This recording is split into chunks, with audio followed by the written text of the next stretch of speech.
Okay, class. You guys ready? Yeah. Don't sound too excited.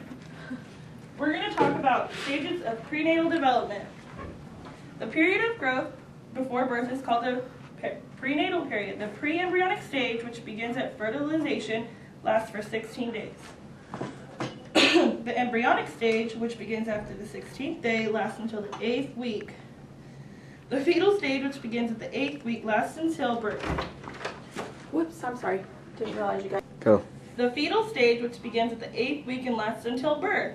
Shortly after fertilization, the fertilized cell divides by mitosis, a process called cleavage. Now here's the skinny, okay you guys?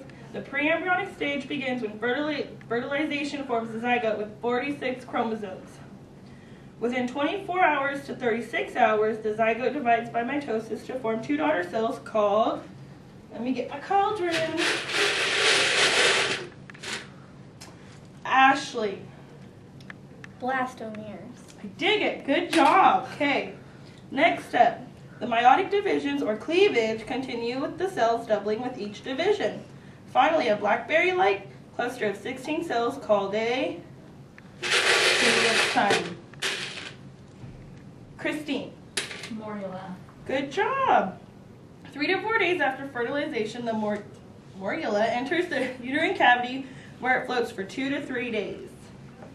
Fourth step, as the cell cluster continues to divide, a hollow cavity forms. The cell cluster is now called a crystal. Blastocyst. Good job. The blastocyst consists of an outer layer of cells called the trophoblast and an inner cell mass. The fifth step, about 6 days after ovulation, the blastocyst attaches to the endometrium, which is a process called Brittany. Implantation. Stop it right now. You're so good. Okay. Now we're going on to implantation. The process of implantation takes about a week, being completed about the time the next menstrual period would have occurred. When the blastocyst attaches to the endometrium, the trophoblast cells on the side of the endometrium divide to produce two layers of cells. Outer cells penetrate the endometrium. The inner cell mass separates from the trophoblast, creating a narrow space called Travis is sleeping. Amniotic cavity is what we get.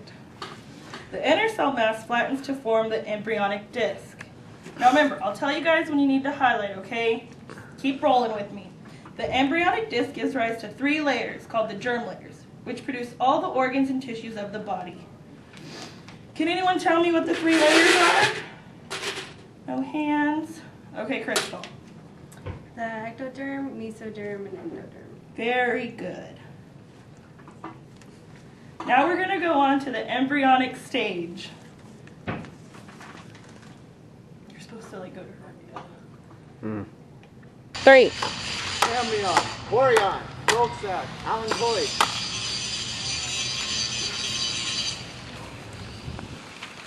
Amnion, transparent sac that envelops the embryo.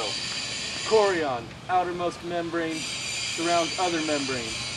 Yolk sac produces red blood cells until the 6th week. Allantois, foundation of the umbilical cord.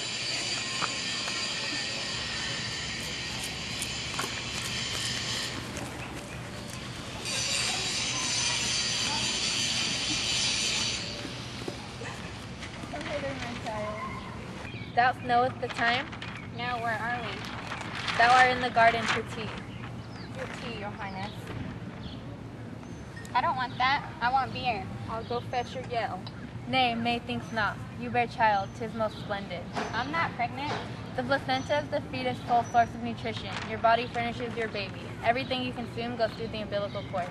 Blood pumps into placenta via umbilical arteries and returns to the fetus by umbilical vein. No, my lady. Toxins cross the placenta's barrier. The placenta secretes hormones and supplies the fetus with oxygen. You must meet with your midwife today. I'm not pregnant. Methinketh we are late. Come hither. Oxygen-rich blood enters the fetus through the umbilical vein. Most blood bypasses the liver through the ductus venosus into the inferior vena cava. Placental blood merges with the fetal blood as it flows through the heart. Blood flows through the left atrium, through the foramen ovale, and then bypasses through the lungs. I think I'm going to faint.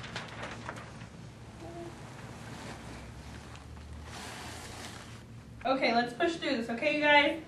The blood that does not flow through the foramen ovale flows into the right ventricle and then to the pulmonary trunk. The blood flows through the, you guys know it. John. Spleen. No. The ductus arterius. And into the descending aorta, again bypassing the lungs. Oxygen depleted, waste-filled blood flows through the 2 umbilical arteries to the placenta. The placenta then cleanses the blood, ridding it of carbon dioxide and waste products, reoxygenates it, and returns it to the fetus through the umbilical vein. Okay. Do we need a break now, guys? Yes. 10 or 15? Let's do 15. Okay. Break.